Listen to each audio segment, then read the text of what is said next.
In 1961, 3 rock hunters in California split open a geode they found in the Coso Mountains. Inside, instead of crystals, they found a porcelain casing, a copper collar, and a steel shaft surrounded by a magnetic field. A geologist who examined it said the outer casing had taken approximately 500,000 years to form. The object inside was a 1920s-era spark plug. That is the official conclusion, and it is probably correct. But it took decades to reach that conclusion, that pattern, find something impossible, have it removed before the questions get answered, is what connects every artifact in today's video. These are not legends. These are documented cases where physical objects were found, examined briefly, created serious problems for the accepted timeline of human history, and then disappeared into government collections, private hands, or institutional storage where independent researchers cannot reach them. 4 artifacts, 4 confiscations, 4 sets of questions that remain officially unanswered. In 1901, Greek sponge divers recovering objects from an ancient Roman shipwreck off the island of Antikythera brought up dozens of bronze and marble objects. Among them were corroded bronze fragments that sat in the Athens National Museum, largely ignored for decades. In 1951, a British historian named Derek de Solla Price began studying them and eventually identified what they were. A geared astronomical computer of extraordinary complexity, capable of predicting solar and lunar eclipses, tracking the positions of known planets, and calculating the 4-year cycle of the Olympic Games. Built approximately 150 BC, it contained differential gearing that Western engineering did not independently develop until the 16th century AD, 1700 years later. The mechanism as it exists today consists of 82 surviving fragments. The original object was significantly larger. Maritime archaeologists who studied the wreck site in the early 20th century recorded recovering additional bronze fragments from the same location. Those fragments were cataloged in the initial recovery inventory. When researchers in the 1970s attempted to cross-reference the surviving museum fragments against the original 1901 recovery inventory, they found a discrepancy. 17 fragments listed in the original catalog are not present in the museum collection. They are not listed as lost or damaged. They are simply absent from the record with no explanation. What those 17 missing fragments might have revealed about the mechanism's full capability is unknown. The mechanism as it survives already represents technology that should not exist in 150 BC. The sections that would have completed it are gone. The 1901 recovery operation was conducted under Greek government supervision with significant involvement from foreign archaeological institutions, whose full records from that period remain in institutional archives not accessible to independent researchers. Back to where we started. The 3 rock hunters were Wallace Lane, Virginia Maxey, and Mike McSell. They found the nodule in February 1961 in the Coso Mountains of California. When Mike McSell cut it open with a diamond, saw the blade was nearly ruined by something hard inside. What they found was a ceramic cylinder encasing a 2.5 centimeter metal shaft surrounded by a decomposed copper collar with a washer at one end and what appeared to be a hexagonal wooden or metallite casing on the outside. Multiple people examined it, and the initial reports described it as unidentifiable. A local geologist estimated the concretion surrounding it was at least 500,000 years old, based on the fossil shells embedded in its surface. If the estimate was correct, the object inside predated modern humans entirely.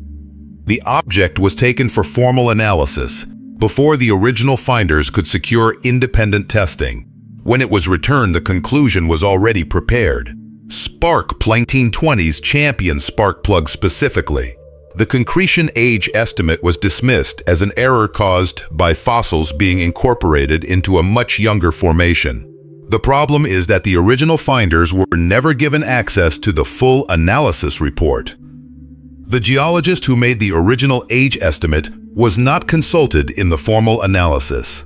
The object itself, after being returned to the finders, disappeared from public view, and its current location is unknown. Without the object, independent researchers cannot verify the spark plug conclusion or test the concretion age independently. A conclusion was issued, and the evidence was allowed to vanish. The case is officially closed. The questions it raised are officially answered, but the answer rests entirely on an analysis whose methodology was never published and whose subject can no longer be examined. In Acambaro, in the state of Guanajuato, Mexico, a German merchant named Waldemar Julsrud began finding strange ceramic figurines in 1944 and 1945 being unearthed by a local farmer named Odilon Tinayero. Over the following years, more than 33,000 figurines were recovered from the same site. They depicted humans, animals, and creatures. Many of the animals were anatomically accurate representations of species that went extinct between 10,000 and 65 million years ago. Dinosaurs rendered with the musculature and posture that paleontology only confirmed in recent decades. Plesiosaurs, mammoths, creatures with no name in any known taxonomy. The Mexican government sent an official investigation in 1952. The investigation concluded the figurines were a modern fabrication made by Tinajero for payment from Julsrud. The site was declared fraudulent. Julsrud's collection was confiscated by the government. A portion of it was destroyed. The remainder entered government storage. In 1969, an American archaeologist named Charles Hapgood conducted independent thermoluminescence dating on figurines that had been kept outside government custody. The dating returned ages between 2,500 and 6,100 years old. Not modern, not fabricated last week, thousands of years old. Hapgood's findings were published in a specialist journal and generated no official response. The government collection remains in storage. Independent researchers have been denied access since 1952.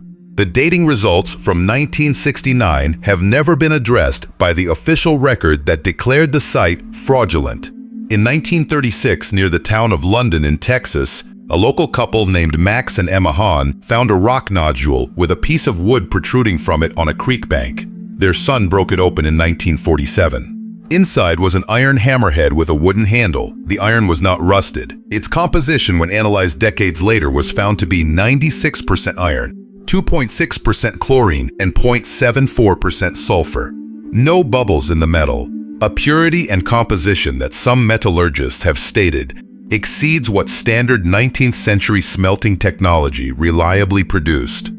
The nodule surrounding it was Cretaceous sandstone. Cretaceous means the geological period between 65 and 145 million years ago. A hammer in Cretaceous rock is not possible within the accepted timeline of human existence on Earth.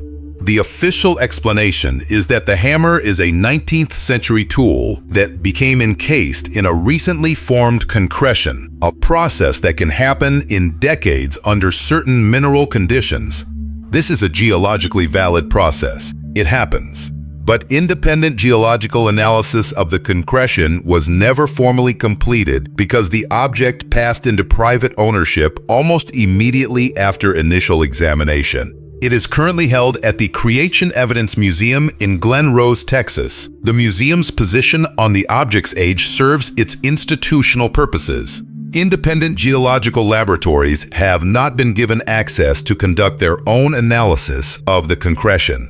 The question of whether the concretion is recent or ancient rests entirely on analyses that have not been independently verified. 4 objects, 4 removals from independent access, 4 sets of questions that official science has either answered without showing its work or declined to answer at all. The pattern is not in the objects themselves. The pattern is in what happens to them after they are found. They move into museums, into government storage, into private collections, into archive systems where access requires permissions that are not granted. And once they move, the questions they carry move with them into the same inaccessible places. What connects all 8 is not that they prove any particular hertolotethry.